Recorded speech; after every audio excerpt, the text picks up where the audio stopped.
بسم اللہ الرحمن الرحیم۔ السلام علیکم ورحمۃ اللہ وبرکاتہ۔ عزیز طلباء، ADPA1 کی کلاس کے اندر اسلامیات اختیاری کے مضمون کے ساتھ آپ کی خدمت پہ حاضر ہوں۔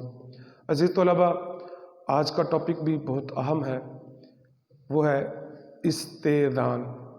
استئذان کا مطلب ہوتا ہے اجازت طلب کرنا۔ اسلام سے قبل باقاعدہ طور پر کسی کے گھر جاتے ہوئے اجازت طلب کرنے کا کوئی کانسیپٹ نہیں تھا۔ لوگ ایسے ہی بغیر اجازت طلب کیے گھروں کے اندر داخل ہو جاتے، لیکن اسلام نے باقاعدہ طور پر لوگوں کی رہنمائی کی ہے کہ جب گھروں کے اندر داخل ہوں تو کس انداز کے ساتھ داخل ہونا چاہیے، کس طریقے کے ساتھ داخل ہونا چاہیے۔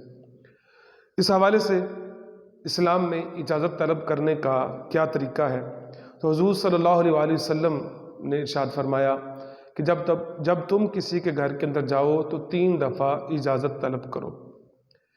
حضرت ابو سعید خدری رضی اللہ تعالی عنہ، آپ اس حدیث مبارکہ کے راوی ہیں۔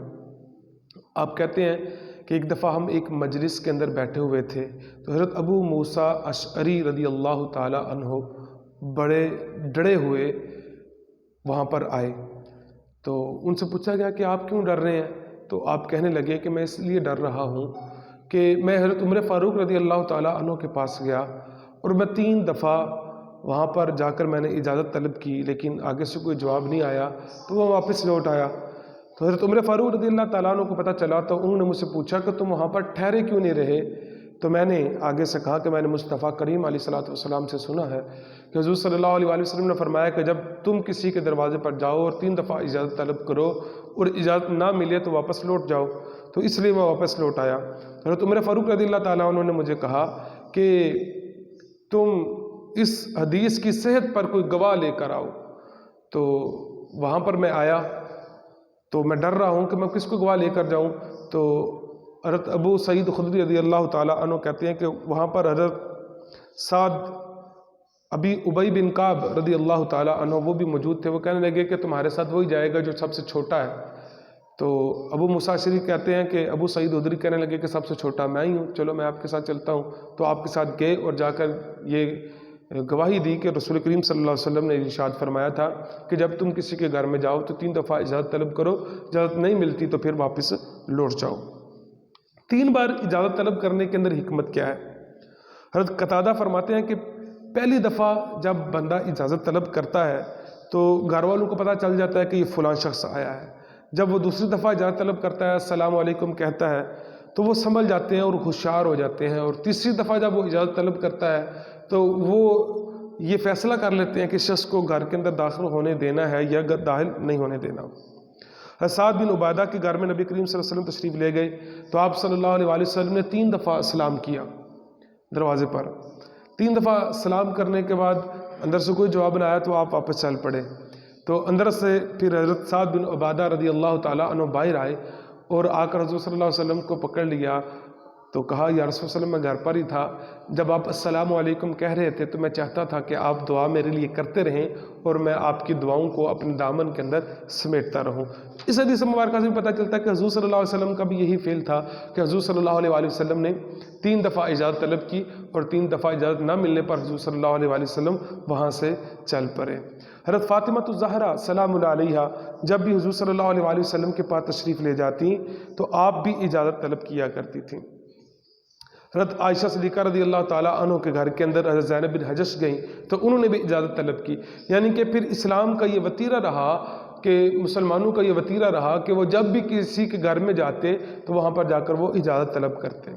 ماؤں بہنوں کے پاس جاتے ہوئے بھی کیا اجازت طلب کی جائے گی؟ جی ہاں عزیز طلباء، جب اپنی ماں کے گھر کے اندر جائیں، اپنے ماں کے کمرے کے اندر جائیں یا بہن کے کمرے کے اندر جائیں تو اس وقت بھی اجازت طلب کی جائے گی۔ حضرت عطا نے حضرت عبداللہ ابن عباس رضی اللہ تعالیٰ عنہ سے پوچھا کہ کیا میں اپنی ماؤں اور بہنوں سے بھی اجازت طلب کروں؟ تو حضرت عطا نے بڑا پیارا جواب دیا، حضرت عبداللہ بن عباس نے بڑا پیارا جواب دیا۔ آپ نے ارشاد فرمایا کہ کیا تم یہ گوارا کرو گے کہ تم اپنی ماں اور اپنی بہنوں کو بے پردگی کے اندر دیکھو؟ تو انہوں نے کہا نہیں. انہوں نے کہا تو پھر اجازت طلب کرنا یہاں پر بھی ضروری ہے.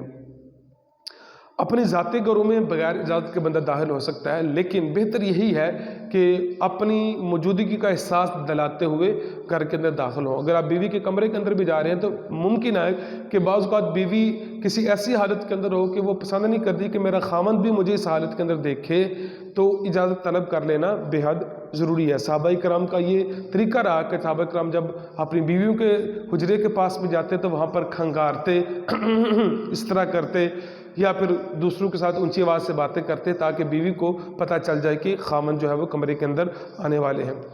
اس کے بعد اجازت طلب کرنے کے حوالے سے یہ ہے کہ جب اجازت طلب کی جائے تو دروازے کے سامنے بالکل کھڑا نہ ہوا جائے.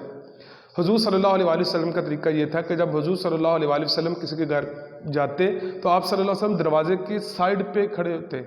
ایک دفعہ حضور صلی اللہ علیہ وسلم کے دروازے پر کسی نے اجازت طلب کی اور وہ آپ کے دروازے کے سامنے کھڑا ہو گیا، تو حضور صلی اللہ علیہ وسلم نے اپنے خادم کو بھیجا کہ جا کر ان کو اجازت طلب کرنے کا طریقہ بتاؤ. تو پھر انہوں نے جا کے بتایا کہ دروازے سے سائڈ پہ کھڑے ہو کے پھر اجازت طلب کرتے ہیں، کیونکہ اگر آپ دروازے کے سامنے کھڑے ہو کر اجازت طلب کر رہے ہیں تو اس کا مطلب یہ ہے اجازت کا مقصد جو ہے وہ فوت ہو جاتا ہے.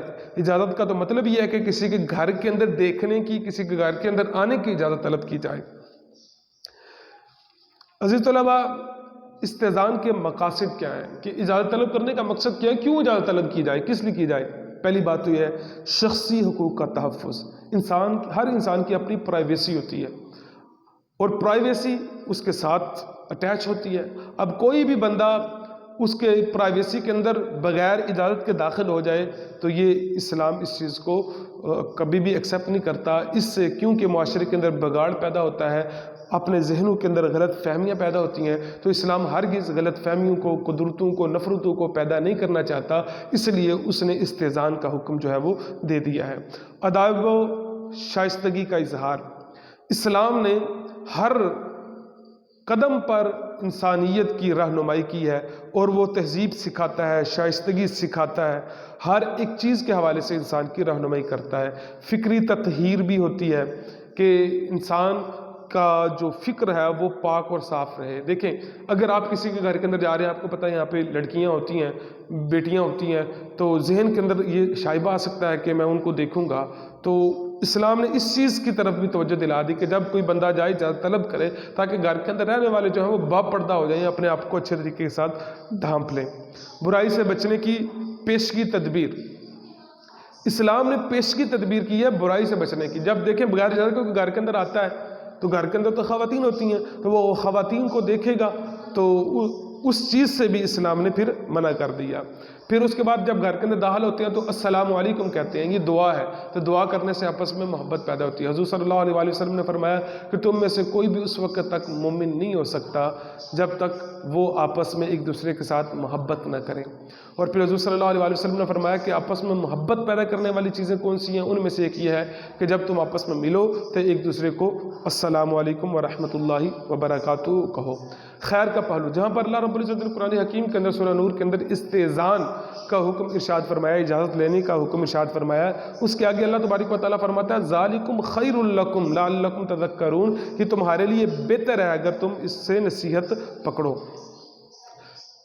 ایک مقصد یہ بھی ہے حق کے خلوت کا احترام، کہ دوسرا بندہ جو گھر کے اندر اکیلا رہ رہا ہے اس کا حق ہے کہ وہ تنہائی میں رہ سکتا ہے، اکیلا رہ سکتا ہے، تو آپ اس سے اجازت طلب کر کے ہی اس کے اندر گھر کے اندر داخل ہوں.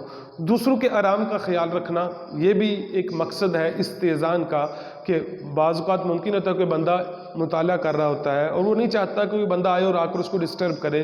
بعض اوقات کوئی بندہ آرام کر رہا ہوتا ہے، وہ نہیں چاہتا کہ کوئی آ کے کوئی اس کو تنگ کرے. بندہ بیمار ہوتا ہے تو کوئی بندہ نہیں چاہتا کہ وہ اس کے پاس آئے، تو اس لیے استئذان کا ہے. اس حوالے سے ایک اہم بات تو ذہن نشین کر لیجئے، وہ یہ ہے کہ اگر آپ کسی کے گھر میں اجازت طلب کرتے ہیں اور آگے سے اجازت نہیں ملتی تو کبھی بھی اس کے برا نہ منائیں، کیونکہ اللہ تبارک و تعالیٰ نے فرمایا ہے کہ تم واپس لوٹ جاؤ اگر تمہیں اجازت نہیں ملتی، اور اپنے دل کے اندر ملال بھی نہ رکھو، برا بھی نہ جانو.